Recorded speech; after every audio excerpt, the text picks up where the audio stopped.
So what's the difference between a good event and a truly breakthrough experience? We're going to find out. We are going to deconstruct the 2025 CBMC Taiwan Annual Conference. This event, well, it achieved something pretty remarkable, and we're going to dive into exactly how they pulled it off. Okay, look at this number, 98.45%. No, that's not a test score. That is the satisfaction rating for the conference's content. I mean, a number that high, it's almost unheard of. And right away, that's our first big clue that something really special happened here. So that brings up a really fascinating question, right? Because the event wasn't perfect.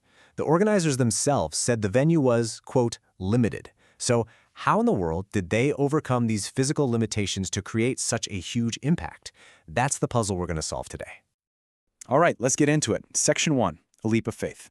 See, it all started with the vision. And this wasn't just, planning another event. They were trying to architect a whole transformative journey, right from the get-go. And the theme itself, it says so much. Leap of faith, activating the power of goodness. This wasn't just some catchy slogan they slapped on a banner. It was a genuine call to action. They were asking attendees to actually step outside their comfort zones and go create real, positive change in their own communities. And wow, their plan was ambitious. They laid out this whole 7-part journey over just 3 days. They were intentionally guiding people from intellectual inspiration and deep spiritual reflection, all the way to practical planning and even public dialogue. It was a really holistic way of thinking about impact. Okay, so Section 2, the experience unfolds. That was the plan on paper. But how did it actually play out in reality? What did it feel like to be there? Let's dive in.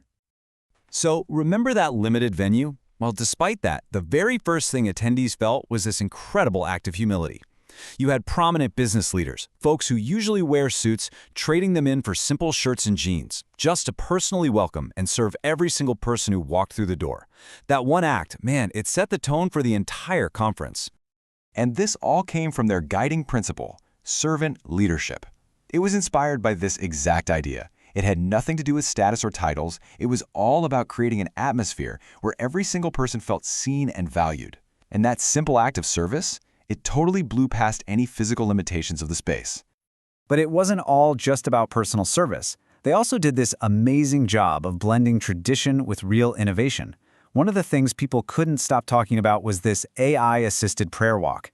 Now, this wasn't just some tech gimmick. It was a deeply personal, guided journey that used technology to help people with some serious introspection. So imagine this. You're moving through 10 different themed stations, and you're being guided by audio on your own phone. You're reflecting on everything from your personal shortcomings to your ultimate calling in life. The result was just, wow, so powerful. I mean, many people were moved to tears. They described it as a true moment of personal breakthrough. But hey, the whole experience wasn't just quiet reflection, not at all. They had this thing called Glory Night, which was described as a throne room level celebration. We're talking world-class talent, a world champion harmonica player, a professional flamenco dance troupe.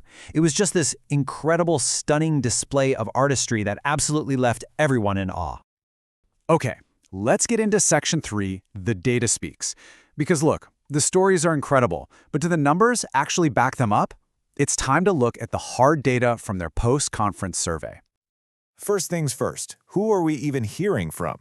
Well, the data shows that over a third of the attendees were there for the very first time. And that makes all this positive feedback even more impressive, right? It proves they were able to captivate total newcomers, not just the people who already loved them. And remember that AI prayer walk we talked about? Well, check this out. The data completely confirms its impact. The satisfaction for both the design and the spiritual experience of that morning prayer session was just through the roof. This is where the story and the data just line up perfectly. But, it's also super important to be honest about what didn't land quite as well. The city tour, for example, got much more mixed feedback. And showing this is key because it tells us the organizers aren't just patting themselves on the back. They are genuinely looking at all the feedback to get better, which honestly is probably a huge part of their success. So that brings us to Section 4, key success factors. We've got the stories, we've got the data. Now let's put it all together and figure out what the core factors behind this amazing success really were. When they asked people, hey, what was the most impactful part for you? The top 2 answers were really revealing. Number 1, the spiritual dialogue of the morning prayer. Number 2, the interactive group discussions. What does that tell you? It shows people are craving deep, hands-on experiences, not just sitting there passively listening. And when you look at the constructive feedback, a super clear pattern emerges. People wanted more time for discussion and just connecting with each other. They wanted a less packed schedule. They wanted more in-depth workshops, and yeah, shorter award ceremonies. The message couldn't be clearer. They wanted depth over density. Okay, so, Section 5, Lessons for the Future. What can we all take away from this? Well, this whole case study really boils down to a clear blueprint for how to create a successful event. So here it is, the blueprint for their breakthrough. You start with a culture of humble service. Then, you innovate, but with a real purpose, not just for the sake of new tech. You blend deep spiritual content with sharp professional insights. And, this is crucial, you prioritize interaction over just listening. And you back it all up by looking at the data.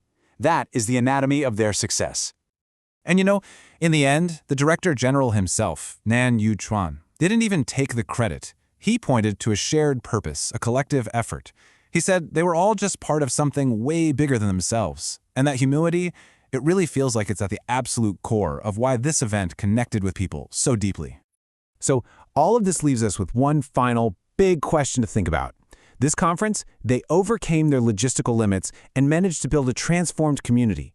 So what's the real measure of success? Is it getting all the logistics perfect, or is it creating an experience that genuinely changes people? Something to think about.